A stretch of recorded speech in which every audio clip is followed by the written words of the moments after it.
देखिए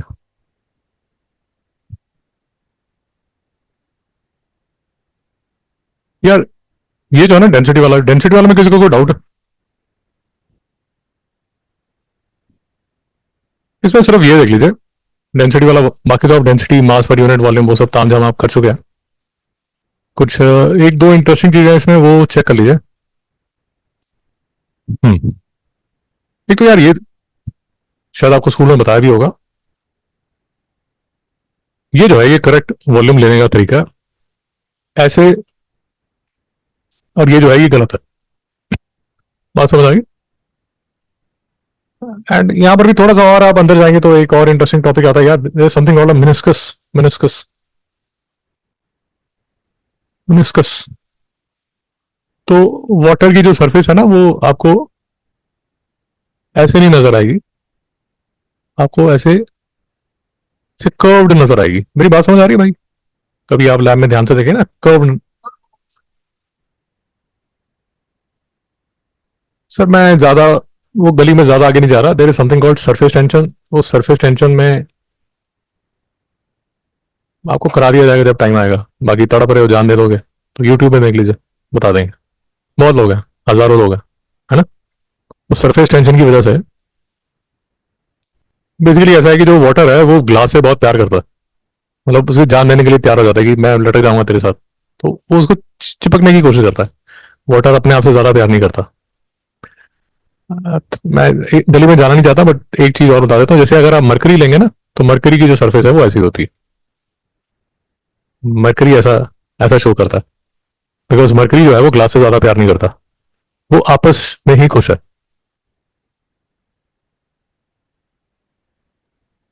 मरकरी के जो मॉलिक्यूल्स हैं वो आपस में रहकर खुश हैं। उनको ग्लास से कोई लेना देना नहीं है। वाटर अपने आप से उतना खुश नहीं है, ग्लास से ज्यादा खुश है, तो चिपकने की कोशिश करता है। But any the point I am trying to make इसकी एक इंटरेस्टिंग टॉपिक यहाँ पर ये आता है कि यहाँ पर जो वाटर आप लेते हैं तो ये जो अपर इसका लेवल है ये लिया जाता है। भाई बात समझ आ गई ना? ये करेक्ट वॉल्यूम। तो ये और ऐसे ऊपर से और नीचे से लेना ये गलत है। कभी पूछ लेते हैं आपसे, यहाँ तक डाउट है? मित्रों को डाउट है इसमें? तो कोई डाउट नहीं है। डेंसिटी, मास पर यूनिट, वॉल्यूम, ट्राइंगल बनाना भी आ गया। तो mass is equal to density to volume. ये मास है, ये डेंसिटी है, ये वॉल्यूम है। भाई ठीक है ना? डाउट तो नहीं है? Okay nice. तो ये सब हम कर चुके हैं यार। डेंसिटी दो चीजों पे डिपेंड करता है। डेंसिटी क्योंकि मास पर यूनिट वॉल्यूम है, तो of course mass of the particle पे डिपेंड करेगा, और कितनी क्लोजली वो पैक्ड है उस पर डिपेंड करेगा। ये सब आपको तामझाम दिया हुआ है। गोल्ड की डेंसिटी देखिए, इसको कंपेयर कीजिए एल्यूमिनियम से, देखिए कितना डेंस है। ओके, फिर थोड़ा सा इंग्लिश लिखी हुई आप समझेंगे, खुद समझ आ जाएगी आपको कि तो स्टीम है यार। स्मॉलर मास 500 सेंटीमीटर क्यूब स्टीम ली और 500 सेंटीमीटर क्यूब वाटर लिया। बट यहाँ मास देखिए स्टीम का और वाटर का देखिए। बिकॉज स्टीम के जो मॉलिक्यूल्स हैं वो ऐसे होंगे, दूर दूर होंगे। वाटर के मॉलिक्यूल्स पास होंगे। इसलिए यहाँ ये फर्क आ रहा है।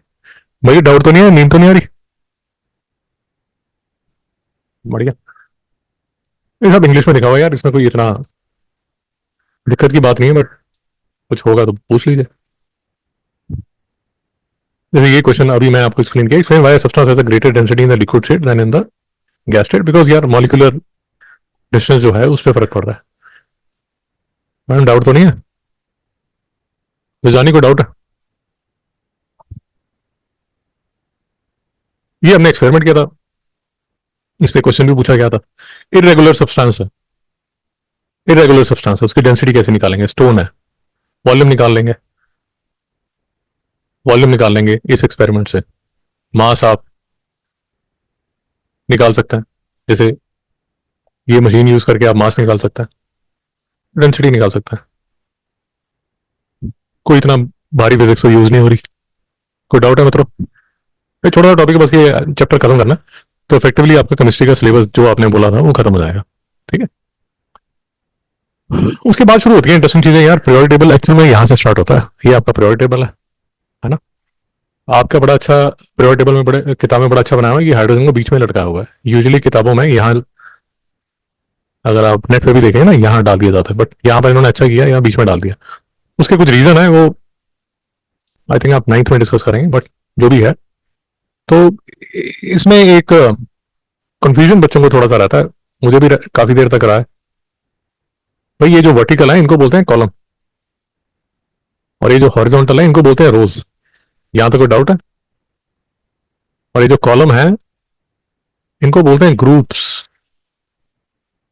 और ये जो है इनको बोलते हैं पीरियड्स। भाई को डाउट है? एक नमोनिक देख लीजिए, देखिए सी लिखा है ना, सी, तो सी का क्या बनेगा? जी। नहीं समझ में आया? और यहाँ पी लिखा है ना, पी, और पी का क्या बनेगा? आर। नहीं समझ आ रहा है? सो रहे हो? मिर्जानी को डाउट है? बिरादर कहाँ है आपके? बिरादर कहाँ है आपके? अच्छा, बताया भी नहीं, मैसेज भी नहीं आया। बढ़िया। कोई डाउट है? तो ये जो वर्टिकल वाले हैं भाई इनको बोलते हैं मिर्जानी, वर्टिकल वालों को। और हॉरिजॉन्टल को क्या बोलते हैं? समझ आ गया? भाई डाउट है? ओके। अब कुछ आपकी प्रॉपर्टीज लिखी हुई है टेक्स्ट में, जो कि इंटरेस्टिंग प्रॉपर्टीज है। अगर लिखी हुई है तो शायद पूछ भी ली जाए। तो भाई ग्रुप वन के बारे में बताया जा रहा है कि इलेक्ट्रिसिटी कंडक्ट करते हैं शाइनी व्हेन फ्रेशली कट। ठीक है। अगर क्वेश्चन आपसे पूछ लेते हैं भैया शाइनी व्हेन फ्रेशली कट क्यों है, वैसे डल क्यों होता है, और क्यों होता है, डल क्यों होता है? एनवायरनमेंट के साथ रिएक्ट किया हो। बहुत बढ़िया। तो मिस्टर जैन ये कह रहे हैं कि जैसे आप अगर सोडियम लेंगे ना, सोडियम लेंगे, तो सोडियम इतना दुष्ट है कि एटमॉस्फेयर में जो ऑक्सीजन है उसके साथ रिएक्ट कर लेता है। नहीं समझ में आया? तो आप सोडियम का पीस लेंगे ना ऐसा, तो उसकी जो सरफेस है वो डल सी नजर आएगी आपको, बिकॉज वो ऑक्सीजन के साथ रिएक्ट करके बैठा हुआ है। नहीं समझ में आया? तो अगर आप उसको कट करेंगे तो उसकी शाइनी सरफेस, जो मेटल की शाइनी सरफेस है, वो आपको नजर आएगी। तो डाउट है? कोई क्वेश्चन? और बिकॉज मेटल है तो कंडक्ट इलेक्ट्रिसिटी करता है। सॉफ्टर देन, ये देखिए लिखा है ना यहाँ, softer than most other elements, easy to cut with a knife. ये कभी आपने वीडियो देखे या नहीं देखे सोडियम को नाइफ कट करने वाला है? आपने देखे? आपने देखा कितना रिएक्टिव है? किसने देखा? सिर्फ आपने देखे? देखिए फिर। बहुत इंटरेस्टिंग है। मित्रों समझ आ गया? और मैं इससे ज्यादा इंटरेस्टिंग चीज बताता हूँ। ये जैसे जैसे नीचे जाएंगे आप इस ग्रुप में, जैसे जैसे नीचे जाएंगे जो रिएक्टिविटी है वो बढ़ती है। तो सोडियम का ये हाल है, तो नीचे आप देखिए, इमेजिन कीजिए कि कैसे रिएक्टिविटी बढ़ती है। यहाँ तक डाउट है? तो softer than most elements, easy to cut with a knife. याद है? ठीक है। अब देखिए, अब यार ऐसे क्वेश्चंस समझ लीजिए, क्योंकि फिर से ये वो क्वेश्चन है जो 8, 9, 10 तीनों साल में पूछे जा सकता है। क्वेश्चन क्या है कि आपने मेल्टिंग पॉइंट देखा, lithium sodium potassium rubidium caesium, और जो मेल्टिंग पॉइंट है वो कम होता जा रहा है ना। तो अब वो बोल रहे हैं कि सर ऐसा है कि ग्रुप आने वाले have a configuration like lithium. ठीक है। जैसे जैसे आप टॉप टू बॉटम जाते हैं, the outer electrons gets further away from nucleus, nucleus से दूर होता रहता है। मेरी बात नहीं समझ आ रही? भाई डाउट है क्या? ये लिथियम है ना, ये 3 है, ये 11, ये क्या है, 19। तो ये 2, 1 है, ये 2, 8, 1 है, ये 2, 8, 8, 1 है। तो समझ आ रहा है? तो ये वाला इलेक्ट्रॉन अगर आप देख रहे हैं, जो वेलेंस इलेक्ट्रॉन है वो न्यूक्लियस से दूर होता जा रहा है। यहाँ तक कोई डाउट है? जैसा बोलिए। हमको सोलर थर्ड शेल में 18 इलेक्ट्रॉन्स फिट हो सकते हैं, तो एक भार क्यों? ओ यार, वो फिर से एक सेपरेट डिस्कशन है, मैं फिर से ना उस पर जाना नहीं चाहता। आपका क्वेश्चन फिर से बहुत अच्छा क्वेश्चन है, 2, 8, 8, 1।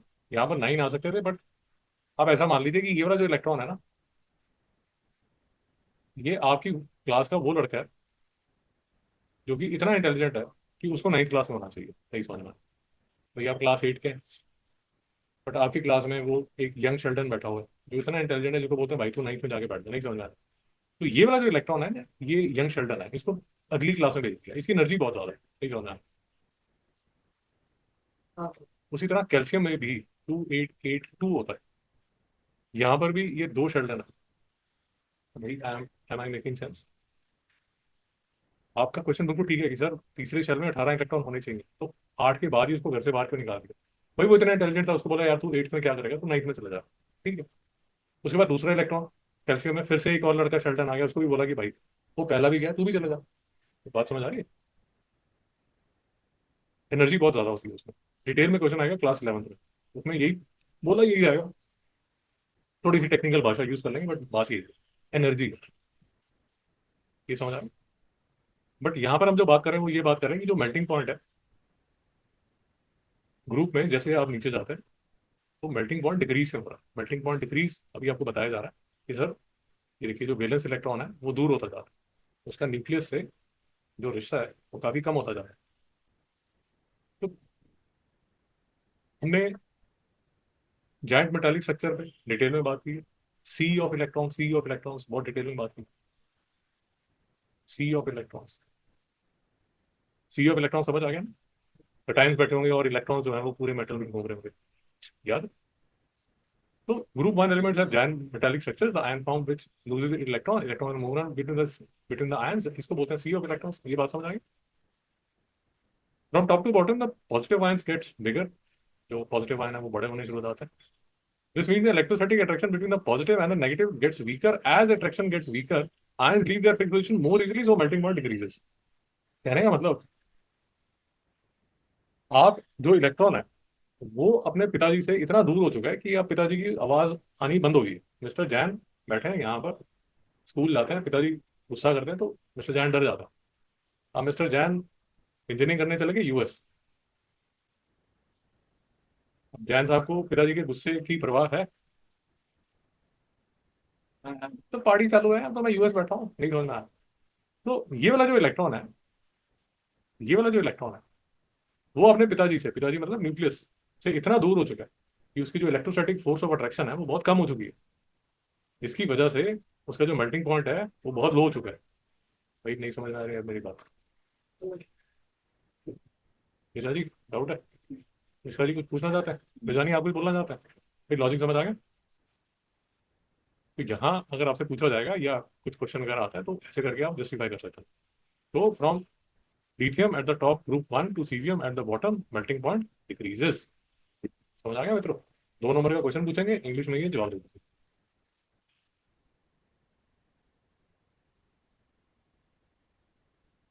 डाउट है? तो ऐसे करके बता देंगे। Plot the data on a bar chart, describe the pattern pattern in the boiling point. C part पूछ लेंगे कि भैया रीजन बता दो, रीजन बता दो, रीजन बता दो। समझ आ गया? यार एक चीज याद रखिए, सब्जेक्टिव क्वेश्चंस के आंसर में कुछ वर्ड्स, मैजिक वर्ड्स आपने यूज करना है।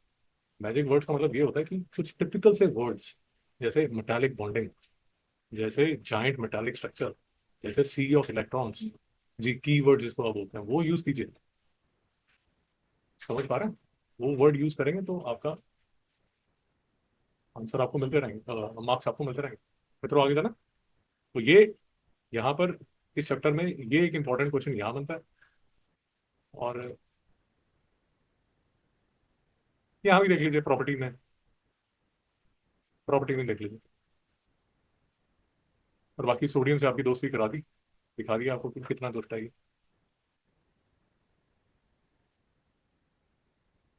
फिर मोर अबाउट ग्रुप वन, फिर बात चल रही है डेंसिटी की। डेंसिटी जो है वो टॉप से बॉटम जो है वो इंक्रीज कर रहा है, डेंसिटी इंक्रीज कर रहा है। यहाँ पर कुछ रीजन बताया हुआ है कि जो पोटेशियम है वो पैटर्न को फिट नहीं कर रहा। एक और आपसे रिक्वेस्ट है यार, जैसे हमारी लास्ट टाइम भी बात हुई थी कि यार केमिस्ट्री बहुत बढ़िया है। अब जैसे फॉर एग्जांपल अभी आप मेरे से अगर पूछेंगे कि पोटेशियम क्यों नहीं पैटर्न को फिट कर रहा, बताइए, भाई मेरे पास कोई इसका जवाब नहीं है। बट केमिस्ट्री इतनी डिटेल्ड आप गूगल पे जाके इसको ढूंढने की कोशिश करेंगे तो आपको इसका आंसर मिल जाएगा। मतलब पॉइंट इसकी क्लास 8 में क्या इस पे क्वेश्चन पूछा जाएगा? नहीं सर, नहीं पूछा जाएगा। हाँ, ऐसा करके आपसे पूछ सकता है कि भैया ये जैसे ये आपको चार्ट दिखा दिया और इसमें आपसे पूछ लिया कि what pattern do you see. जैसे आप देख रहे हैं ना, यहाँ पर एक क्वेश्चन पूछा होगा, डिस्क्राइब द पैटर्न। अब वो पैटर्न जब आपने लिखना है तो आपने ये ऐसे ही लाइन लिखनी है कि सर जो डेंसिटी है ना वो टॉप से बॉटम इंक्रीज कर रही है, बट पोटेशियम डज नॉट, क्या लगा इंग्लिश में, does not fit the pattern. Of course ये आपसे पूछा जाएगा और ये आपको आना भी चाहिए। यार ये मैक्सी ना चोरी कर रहा है किचन में, मुझे 2 मिनट दीजिए। मित्रों समझ आ गया? तो इसमें रीजन ही पूछा जाएगा, इससे आपसे ये पूछ लिया जाएगा कि भैया ये बताओ कि क्या पैटर्न आप देख रहे हो। यार कोई डाउट है? डाउट है? कुछ बोलना चाहते हैं? हाँ शाबाश। When he asked us the question, how did he exactly answer the question? Madam ये जो इंग्लिश में लिखा हुआ है, the data shows density increases from lithium to caesium. वो नहीं पूछेंगे, वही तो मैडम, वही तो बता रहा हूँ आपको। देखिए वो टेक्स्ट बुक में वो नहीं पूछेंगे, ये तो बता रहा हूँ। यहाँ पर पूछेंगे बिकॉज, यहाँ पूछेंगे बिकॉज उन्होंने एक्सप्लेन किया है। बट जैसे यहाँ पर उसने एक्सप्लेन ही नहीं किया भाई, तो आपसे नहीं पूछेगा। बट आपसे वो ये एक्सपेक्ट कर रहा है कि आप बोलेंगे कि the density of potassium does not fit the pattern. ये तो वो आपसे एक्सपेक्ट कर रहा है कि ये तो लिखिए, अगर आप पूरे नंबर चाहते। बात समझ आ गई क्या सब?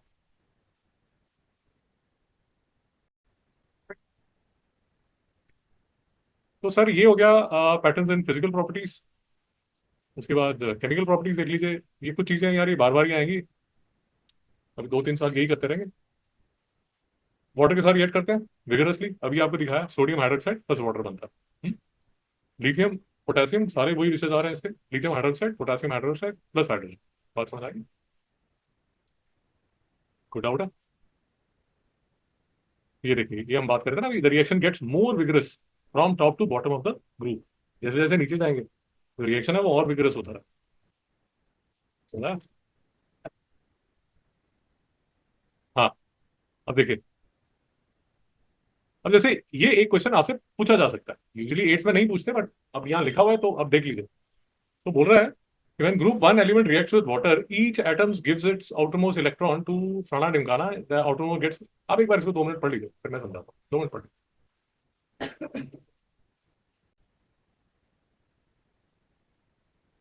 तो ये ग्रुप 1, आपको वैसे तो आपको जरूरत नहीं है, बट अगर आपको ग्रुप 1 के एलिमेंट्स याद करना है तो निमोनिक है लीना, लीना की,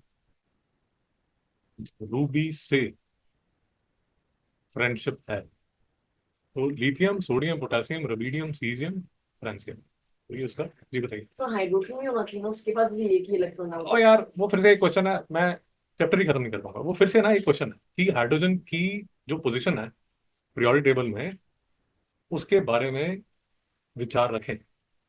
उसके, हम सॉरी, जी, वो ना उसके प्रो एंड कॉन में कुछ रीजन है, मैं उस हिसाब से ना मैं तभी ये चैप्टर ही खत्म नहीं कर पाऊंगा, तो वो एक अलग से क्वेश्चन है ना। तो अब देखिए, खुद ही आपको समझ आ रहा है, जो ये सारे के सारे जो ग्रुप 1 है, इन सबके आउटर मोस्ट शेल में तो 1 इलेक्ट्रॉन होगा, इसमें तो कोई डाउट नहीं है। आपको ये पता है तो ठीक है, नहीं पता तो आप समझ लीजिए। जो आपका पीरियड होता है उतनी नंबर ऑफ शेल्स होती हैं। पता है तो ठीक है, नहीं पता तो आप समझ लीजिए, है ना।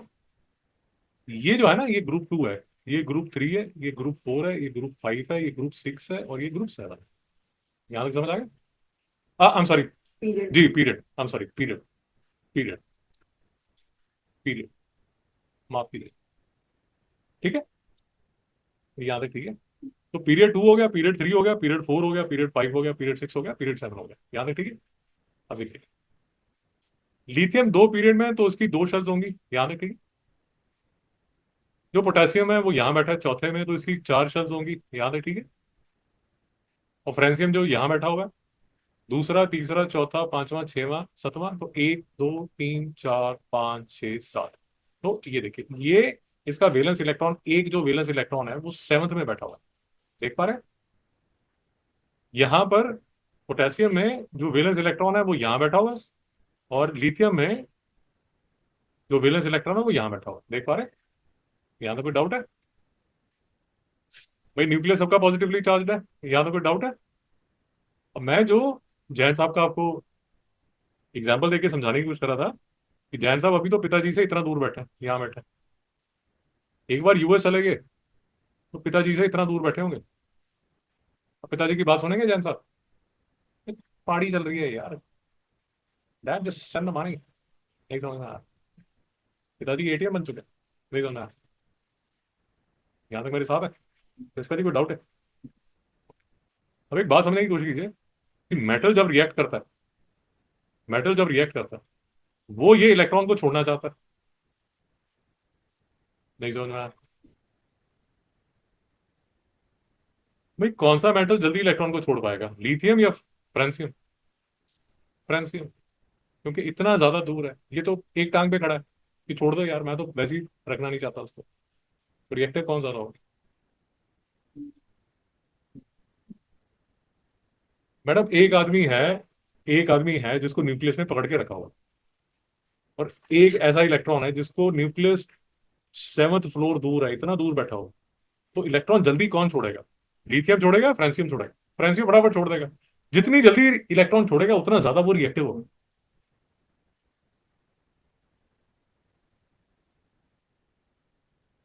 एक बात समझिए, आप जब मेटल है तो आपकी रिएक्टिविटी किस आधार पे डिसाइड हो रही है? कितनी जल्दी आप इलेक्ट्रॉन छोड़ सकते हैं? मेरी बात नहीं सुन।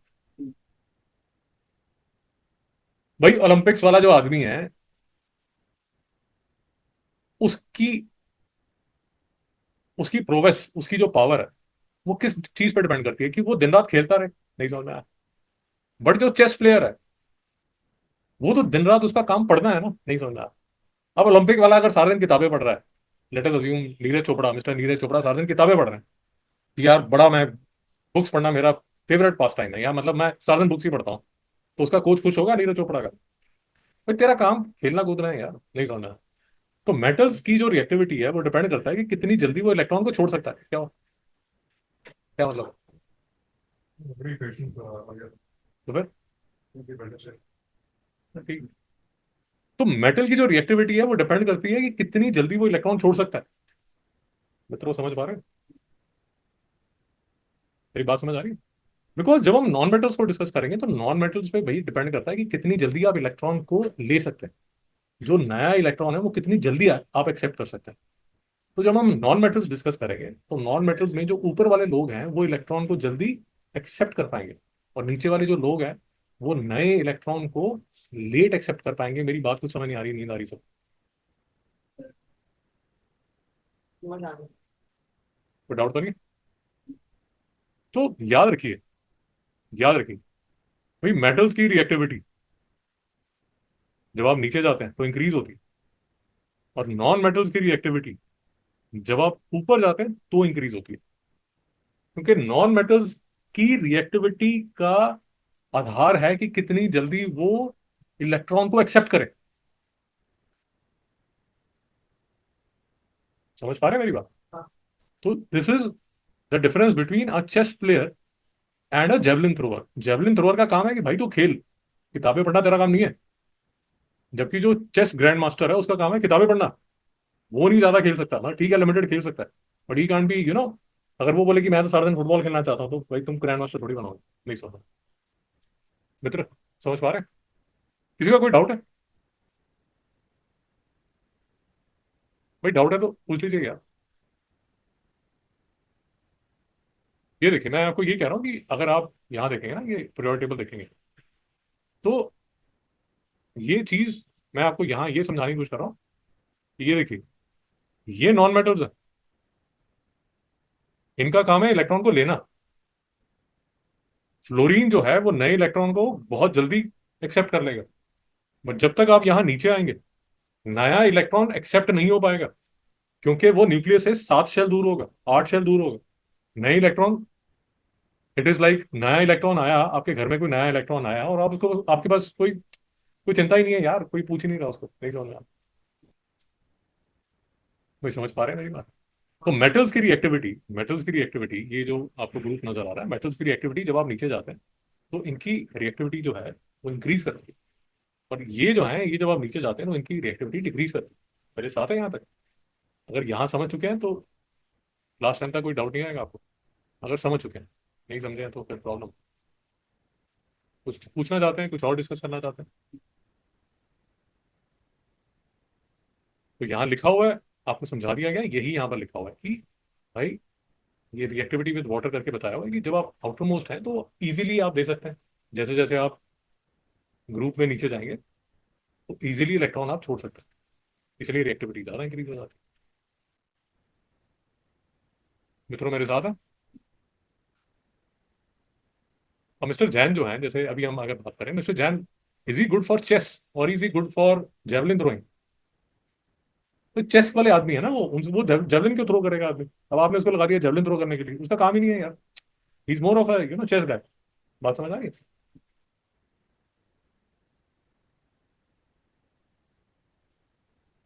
नाइस। तो हम्म अब जैसे ये आपसे पूछ लिया, ऐसा क्वेश्चन आपसे पूछ लिया कि भैया describe the pattern in electrical conductivity. अब ये इंग्लिश तो आपको लिखनी पड़ेगी ना कि सर जैसे जैसे हम नीचे जा रहे हैं ग्रुप में, जैसे जैसे नीचे जा रहे हैं जो इलेक्ट्रिकल कंडक्टिविटी है वो डिक्रीज हो रही है। रीजन नहीं पूछेंगे मैडम जी बीच में। यहाँ पर ये जो बोलना चाहें आप कि सर जो लिथियम वाला है वो थोड़ा गड़बड़ लग रहा है, बाकी तो 21 14 8 5 बिल्कुल आराम से नीचे जा रहा है।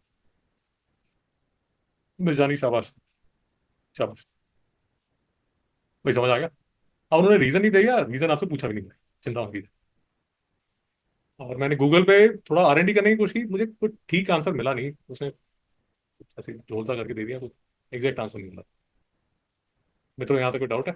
रोकना चाहते हैं? डिस्कस करना चाहते हैं कुछ? तो all the group 1 elements react with water to make solution of hydroxide and hydrogen gas. Reaction get more vigorous from top to bottom of the group. समझ आई? देखिए the good thing about your board is कि आप लोगों को मतलब रट्टे वाले question तो यार बहुत कम ही होते हैं यूजुअली। कंसेप्ट बेस्ड क्वेश्चन होता है, आपसे कंसेप्ट पूछा जाता है। क्रैमिंग पे कम फोकस है आपके बोर्ड में, तो अच्छे क्वेश्चन पूछे जाते हैं। If you have understood the concept you will write it well. अब ग्रुप 2 की बात हो रही है, मोर और लेस वही बात है। ये ग्रुप 2 है, बेरिलियम मैग्नीशियम कैल्शियम और ये सब। समझ आ गया? इसका भी एक गंदा सा निमोनिक है। आप लोग हिंदी ज्यादा बोलते नहीं तो आपको शायद समझ नहीं आएगा, बट निमोनिक ये है, बेटा मांगे कार सेंट्रो बाप राजी। मतलब जो बेटा है he is asking for Santro car and the father is राजी। राजी मतलब he accepts that. Actually class 11 twelfth में ये बच्चों को पूरा पीरियड टेबल याद करना पड़ता है, CBSE NCERT वालों को कॉम्पिटिशन क्या सब आपको याद करना पड़ेगा। तो निमोनिक है, बेटा मांगे कार सेंट्रो बाप राजी। समझ आ गया? तो हम इसे जो कंपटीशन वगैरह देगा, नीट वगैरह के एग्जाम देगा, तो उसको ये पीरियड टेबल फिर याद करना पड़ेगा। याद है? ठीक है। ओके। तो बात क्या चल रही है? ओह, हाँ, फिर से मेल्टिंग पॉइंट की बात चल रही है सर। फिर से मेल्टिंग पॉइंट डिक्रीज हो रहे हैं और कोई कुछ बोलना चाहता है? जी। किसको एक्सेप्शन करना चाहते हैं? कैल्शियम को करना चाहते हैं? मैग्नीशियम मैग्नीशियम मैग्नीशियम को करना चाहते हैं आप? मैग्नीशियम को करना चाहते हैं? बाकी तो ठीक है। हाँ, बाकी तो ठीक है। मैग्नीशियम में गड़बड़ होगी। The melting point of magnesium does not fit the cut. Nice. फिर बताया जा रहा है कि सर HCl के साथ कैसे रिएक्शन करेंगे? पोटेशियम क्लोराइड प्लस हाइड्रोजन बताएंगे।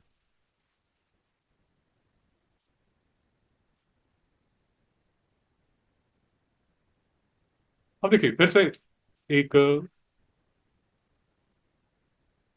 सेम ही लॉजिक पे सेम ही लॉजिक पे क्वेश्चन कि reactions gets more vigorous from top to bottom of the group. तो उसमें वो बात क्या चल रही है कि आप जब HCl के साथ, मैं आपको बता देता हूँ बात क्या चल रही है कि ग्रुप 2 एलिमेंट्स का आप HCl के साथ, डाइल्यूट HCl के साथ रिएक्शन कर रहे हैं। और ये बेस पे ये बात चल रही है कि भैया जब हम डाइल्यूट HCl के साथ ग्रुप 2 वालों का रिएक्शन करते हैं तो जैसे जैसे हम नीचे आते हैं तो जो रिएक्शन है वो मोर विगरस हो जाता है। तो मोर विगरस क्यों होता है? ये वही रीजन है जो हमने अभी डिस्कस किया, जो वाटर वाला डिस्कस किया ना, वही रीजन है। भाई को डाउट तो नहीं है? देख लोगे?